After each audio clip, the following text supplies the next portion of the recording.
Bueno, pues toda esta información nos la va a dar la recta de carga. Al hablar de recta, vamos a recordar de nuestros cursos básicos de matemáticas que la ecuación de la recta está dada por y igual a mx más b, en donde nos dijeron que cuando m, que representa la pendiente de la recta, es positiva, la recta tiene una inclinación hacia arriba y que la b representa el valor donde cruza la recta al eje y. También nos enseñaron que cuando la pendiente es 0, pues la recta no tiene inclinación alguna, simplemente y es igual a una constante. Esa constante pues es b para todo valor de x. Y por otra parte también nos enseñaron que cuando la recta tiene pendiente negativa, pues es que va hacia abajo y también cruza al eje y en el valor b. Y aquí una consideración importante. Aquí recordemos que si nosotros quisiéramos determinar el valor por el cual la recta cruza al eje x, entonces cuando y era igual a 0, nosotros podíamos despejar de la fórmula a x y saber ese valor. Pareciera ser que dicho valor iba a ser negativo por el despeje tradicional de la fórmula. Sin embargo, como aquí la pendiente también es negativa, pues el negativo del numerador con el negativo del denominador pues se cancelan y simplemente nos iba a quedar x igual a b entre m. Muy bien, vamos a dejar la ecuación de la recta aquí para recordarla. Y todo parece indicar que existe una recta llamada recta de carga, en donde el transistor opera a pesar de todas las variaciones ya mencionadas.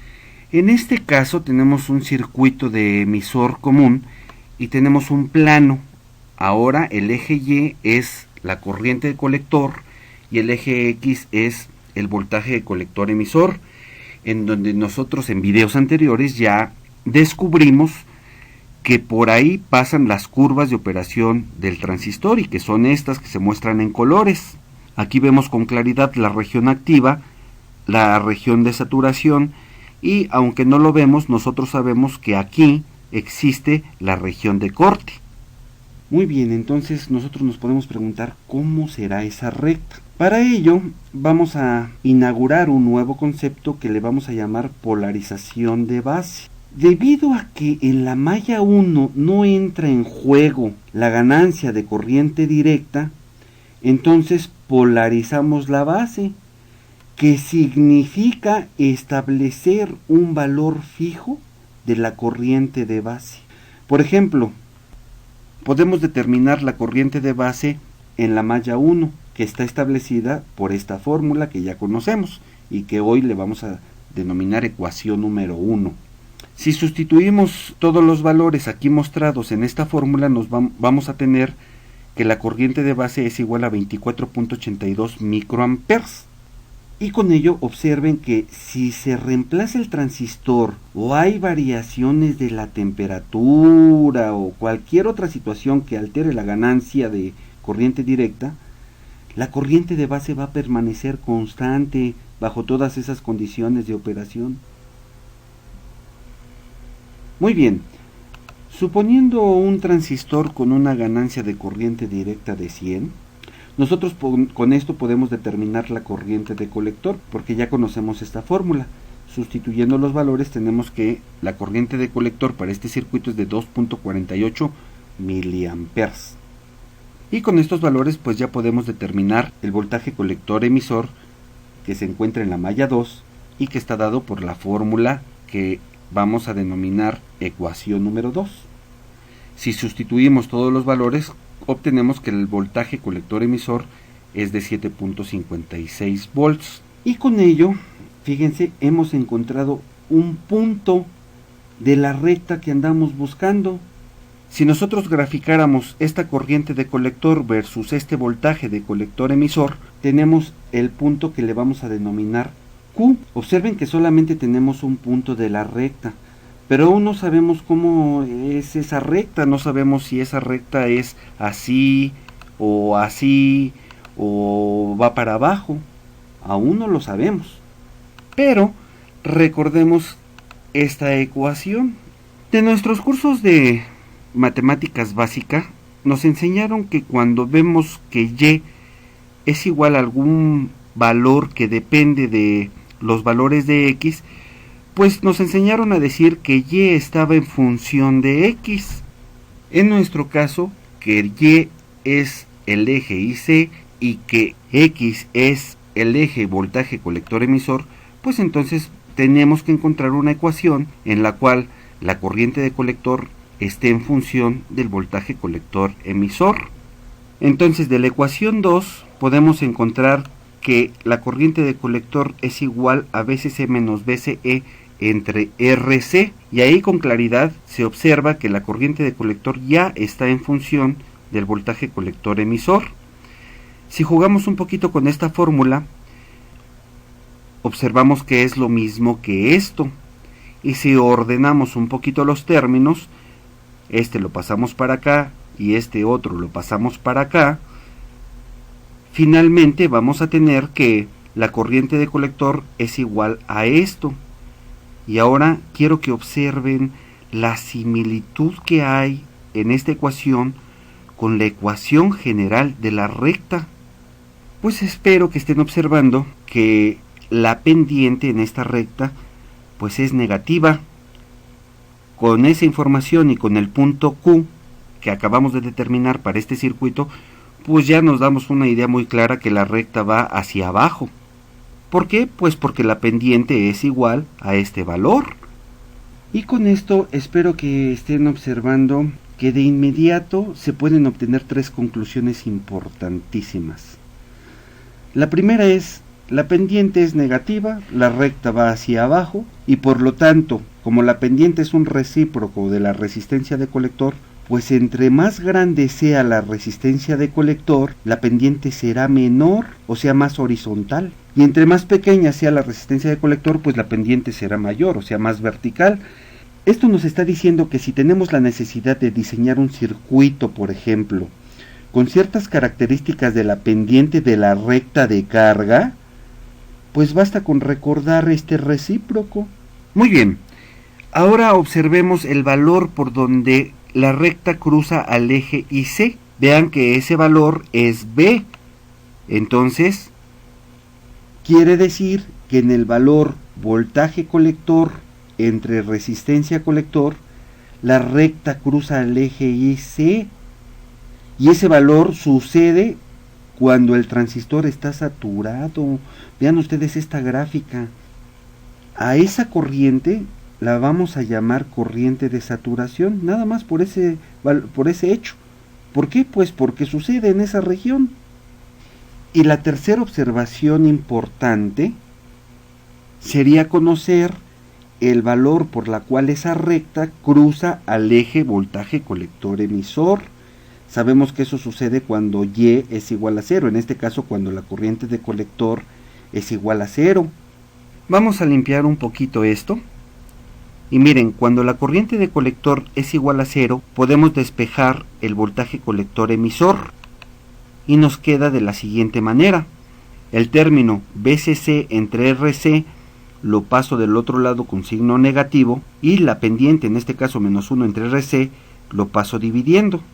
Observen que RC es la unidad y el signo negativo de VCC entre el signo negativo del 1 se cancelan, y simplemente nos queda que el voltaje colector emisor es igual a VCC.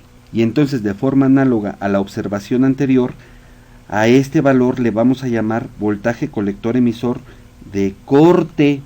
¿Por qué? Pues porque sucede en esa región de corte, no más.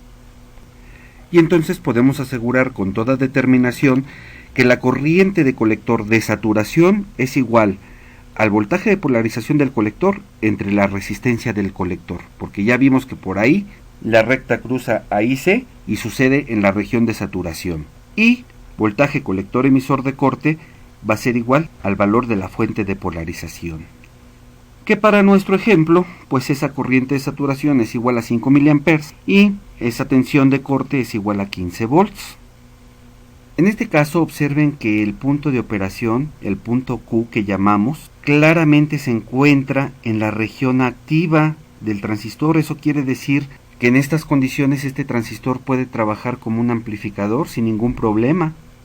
Miren, La recta de carga es muy útil porque contiene todos los puntos de trabajo posibles para un circuito.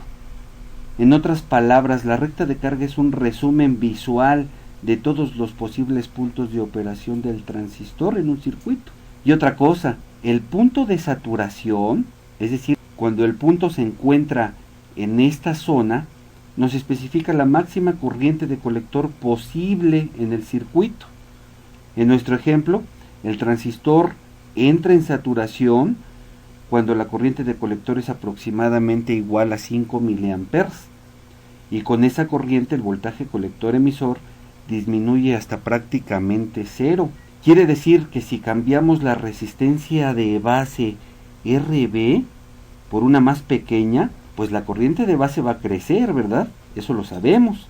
Y por lo tanto, pues también la corriente de colector. Y entonces, por más grande que hagamos crecer la corriente de base, una vez que la corriente de colector entró a su corriente de saturación, pues ya la corriente de colector no va a crecer más que 5 miliamperes, ahí se va a quedar. ¿Por qué? Pues porque el transistor ha llegado a su máxima corriente, a la corriente de saturación. Eso es muy importante. Una manera práctica de entender lo anterior es imaginarnos que entre el colector y el emisor hay un cortocircuito. Si nosotros nos imaginamos ese cortocircuito, observamos que la corriente de saturación está dada por esta fórmula y no tendríamos ningún problema en recordar la ecuación de la recta y cómo llegamos a este valor. Y con esto podemos hacer un recordatorio, aunque no tiene que ver con lo que estamos viendo ahora, pero ese recordatorio que les quiero hacer mención es que la resistencia en un corto es igual a cero. Eso lo sabemos de nuestros cursos de teoría de circuitos. Y por otro lado, para poder comprender en qué momento el voltaje colector emisor llega a la región de corte, pues podemos imaginar que el transistor es un circuito abierto. Si imaginamos eso, vemos con claridad que el voltaje entre colector y emisor pues es igual al valor de la fuente de colector. Y nuevamente recordemos que, insisto, aunque no tiene mucho que ver con el tema por el momento, pues que la resistencia en un circuito abierto es infinita. Estos dos recordatorios los estoy haciendo a propósito para lo que va a venir a continuación. Muy bien, con lo hasta ahora visto, nosotros podemos empezar a conjeturar y hacer algunos ejercicios para ver qué pasa con la recta de carga. Este circuito es el original que tenemos en las láminas anteriores, pero ¿cómo será la recta de carga si únicamente se aumenta la alimentación del colector a 30 volts? Vean que la subimos de 15 a 30, al doble. Ahora ustedes pueden calcular esa recta de carga y graficarla y ver cómo es respecto a la del circuito original. Aumenta su pendiente, disminuye su pendiente, tiene la misma pendiente, pero entonces ¿qué ocurre con la recta? Muy bien, hagan ese ejercicio. Y por otro lado también, ¿cómo será la recta de carga si únicamente se disminuye la resistencia de colector a 1 kilo ohm? ¿Qué pasará? Y también hagan el cálculo para saber cómo sería la recta de carga si ahora se aumenta la resistencia de colector a 5 kilo ohms. Espero que muchos de ustedes ya estén imaginando cómo son esas rectas, pero una forma de asegurarse de que lo aprendido se vuelve propio, pues es haciendo estos ejercicios y entonces así poder sacar sus propias conclusiones. ¿Qué pasa si aumentamos BCC, si la disminuimos? ¿Qué pasa si solamente aumentamos RC o la disminuimos? Y entonces podemos imaginar la cantidad de posibilidades que tenemos más adelante para poder diseñar circuitos con transistores. Muy bien, hasta ahora pues hemos hablado de la recta de carga y con esos valores de circuito encontramos ese punto de operación que se encuentra en la región activa y que este circuito puede funcionar como amplificador. Muy bien, pero nosotros empezamos este video diciendo que la ganancia de corriente directa varía y aseguramos que la corriente de base permanece constante. Idealmente en este caso, la corriente de base es de 24.82 microamperes. Pero ¿qué pasa si con las condiciones que hemos mencionado anteriormente, esta ganancia de corriente directa disminuye a la mitad? Vamos a suponer llega a un valor de 50. ¿Qué sucedería? Bueno, Yo espero que ustedes estén viendo que la corriente de base pues no le pasa nada. Si sustituimos estos valores en la ecuación de corriente de base, volvemos a tener pues 24.82 microamperes. Lo que sí cambia es la corriente de colector, porque esa sí está en función de esa beta, y nos daría un nuevo valor de IC, que sería de 1.24 miliamperes, y por lo tanto, si sustituimos ese valor en la ecuación del voltaje colector emisor, vamos a tener un nuevo valor de colector emisor, que en este caso es de 11.2 volts. Y aquí nos detenemos un poquito, porque quiero que observen que cuando la beta cambia su valor, encontramos nuevos valores de IC y BCE, y el punto de operación que teníamos anteriormente cambia su posición. Sin embargo, este punto, pues ahí a ojo de buen cubero se ve que sigue trabajando en la región activa. Ahora supongamos qué pasa si la ganancia de corriente directa, en lugar de disminuir, aumenta. Por ejemplo, si el transistor aumentara su temperatura, ¿verdad? ¿Qué pasará? Bueno, pues vamos a suponer entonces ahora una beta de 150, y nuevamente observen que la corriente de base sigue sin sufrir cambios, pero ahora tenemos una nueva corriente de colector de 3.72 miliamperes y un voltaje colector emisor de 3.82 volts. Quiere decir que ante esas variaciones de la ganancia de corriente directa, el punto de operación pues anda bailando por ahí en la misma trayectoria de la recta. Sin embargo, sigue estando en la región activa del transistor, por lo cual este diseño, pues aproximadamente con esas condiciones de beta, podemos asegurar que pues sí funciona para un amplificador. ¿Por qué? Porque el punto de operación se mueve en la región activa. Entonces, los 3 puntos Q que vimos hoy ilustran la sensibilidad del punto de trabajo de un transistor con polarización de base respecto a las variaciones de la ganancia de corriente directa. Y vimos que con estas condiciones las variaciones de ganancia de corriente directa pues no nos afectan, porque el transistor sigue trabajando en su zona activa. Si las variaciones de la beta fueran mucho mayores, el punto de trabajo podría fácilmente llegar a la saturación o a la región de corte. En este caso, pues este circuito amplificador dejaría de ser útil, ya que dejaría de funcionar en la región activa. Y entonces mejor aprovechar este circuito como un circuito de conmutación, porque ya sabemos que los circuitos de conmutación son útiles cuando su punto de operación se encuentra o en la región de saturación o en la región de corte. Muy bien. Considero que con toda esta información aprendida hasta el momento podemos estar listos para poder diseñar nuestro primer circuito, pero eso lo vamos a ver en el siguiente video, así que no te lo pierdas. Y ojalá esta información presentada aquí pues te sea de utilidad para la rama que te encuentres estudiando. Hasta pronto.